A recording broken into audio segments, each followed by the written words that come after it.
Chapter 2. At the Sign of the Spyglass. When I had done breakfasting, the squire gave me a note addressed to John Silver at the Sign of the Spyglass, and told me I should easily find the place by following the line of the docks and keeping a bright lookout for a little tavern with a large brass telescope for a sign. I set off, overjoyed at this opportunity to see some more of the ships and seamen, and picking my way among a great crowd of people and carts and bales, for the dock was now at its busiest, until I found the tavern in question. It was a bright enough little place of entertainment. The sign was newly painted, the windows had neat red curtains, the floor was cleanly sanded. There was a street on each side and an open door on both, which made the large, low room pretty clear to see in spite of clouds of tobacco smoke. The customers were mostly seafaring men, and they talked so loudly that I hung at the door almost afraid to enter. As I was waiting, a man came out of a side room, and at a glance I was sure he must be Long John. His left leg was cut off close to the hip, and under the left shoulder he carried a crutch which he managed with wonderful dexterity, hopping about upon it like a bird. He was very tall and strong, with a face as big as a ham, plain and pale, but intelligent and smiling. Indeed, he seemed in the most cheerful spirits, whistling as he moved about among the tables, with a merry word or a slap on the shoulder for the more favoured of his guests.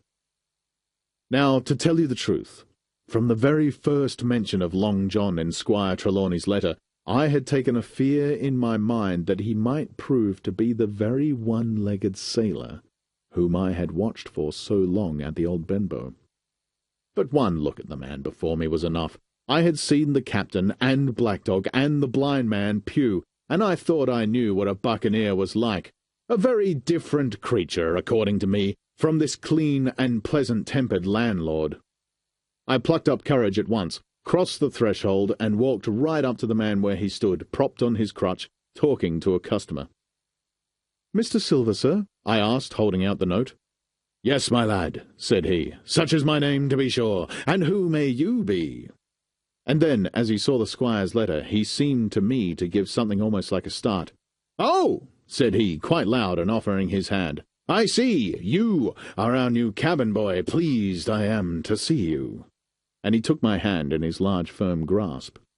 Just then, one of the customers at the far side rose suddenly and made for the door. It was close by him, and he was out in the street in an instant. But his hurry had attracted my notice, and I recognized him at a glance. It was the tallow-faced man, wanting two fingers, who had come first to the Admiral Benbow. "Oh!" I cried. "Stop him! It's Black Dog!" "I don't care two coppers who he is," cried Silver. "But he hasn't paid his score. Harry, run and catch him!" One of the others who was nearest the door leapt up and started in pursuit. "If he were Admiral Hawke, he shall pay his score," cried Silver, and then, relinquishing my hand, "Who did you say he was?" he asked. "Black what?" "Dog, sir," said I. "Has Mr. Trelawney not told you of the buccaneers? He was one of them." "So!" cried Silver. "In my house! Ben, run and help Harry. One of those swabs, was he? Was that you drinking with him, Morgan? Step up here." The man whom he called Morgan, an old, grey-haired, mahogany-faced sailor, came forward pretty sheepishly, rolling his quid.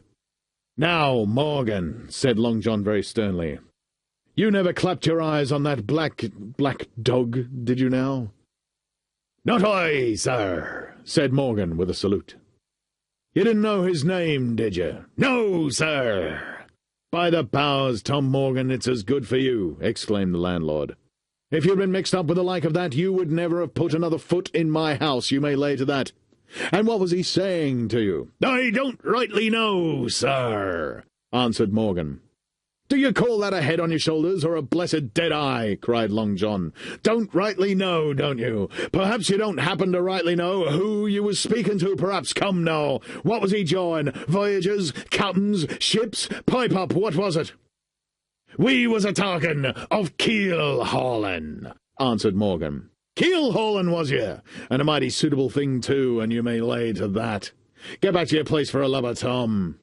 And then, as Morgan rolled back to his seat, Silver added to me in a confidential whisper that was very flattering, as I thought. "He's quite an honest man, Tom Morgan, only stupid. And now, he ran on again aloud, let's see, Black Dog. No, I don't know the name, not I. Yet I kind of think Yes. Yeah, I've seen the swab. He used to come here with a blind beggar, he used. That he did, you may be sure, said I. I knew the blind man, too. His name was Pew. It was! Cried Silver, now quite excited. Pew! That was his name for certain. I look like a shark, he did. If we run down this Black Dog now, there'll be news for Captain Trelawney. Ben's a good runner. Few seamen run better than Ben. He should run him down hand over hand by the powers. He talked of keel-hauling, did he? I'll keel-haul him. All the time he was jerking out these phrases, he was stumping up and down the tavern on his crutch, slapping tables with his hand, and giving such a show of excitement as would have convinced Old Bailey judge or Bow Street runner. My suspicions had been thoroughly reawakened on finding Black Dog at the spyglass, and I watched the cook narrowly. But he was too deep, and too ready, and too clever for me, and by the time the two men had come back out of breath and confessed that they had lost track in the crowd, and been scolded like thieves, I would have gone bail for the innocence of Long John Silver. "See here now, Hawkins," said he. "Here's a blessed hard thing on a man like me now, ain't it? There's Captain Trelawney, what's he to think? Here I have this confounded son of a Dutchman sitting in my own house, drinking of my own rum. Here you comes and tells me of it plain, and here I let him give us all the slip before my blessed delights. Now, Hawkins, you do me justice with the captain. You're a lad, you are, but you're as smart as paint. I see that when you first come in. Now, here it is.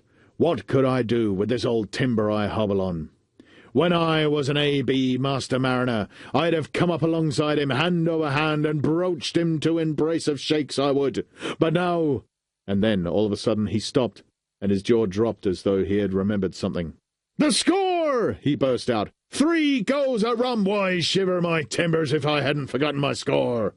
And falling on a bench, he laughed until the tears ran down his cheeks. I couldn't help joining, and we laughed together, peal after peal, until the tavern rang again. "Why, what a precious old sea-calf I am!" he said at last, wiping his cheeks.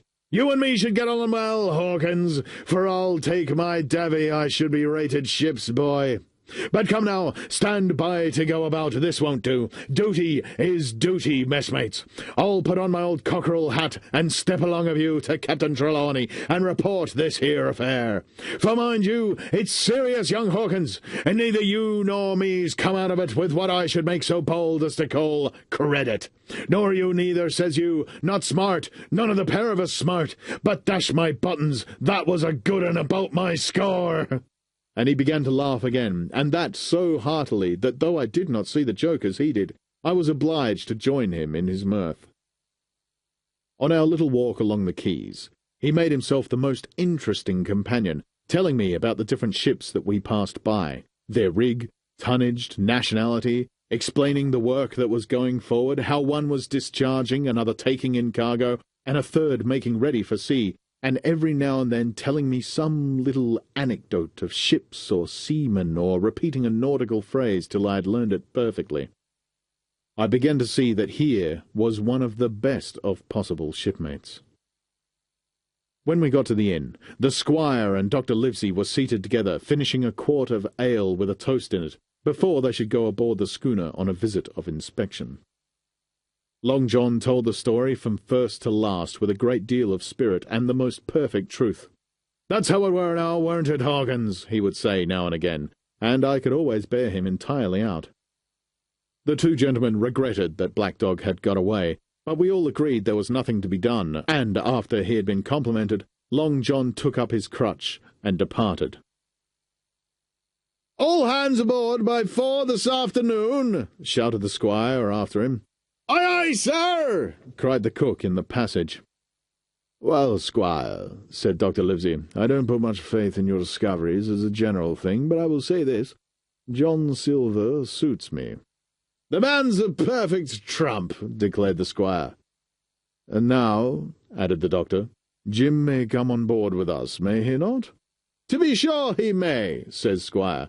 "Take your hat, Hawkins, and we'll see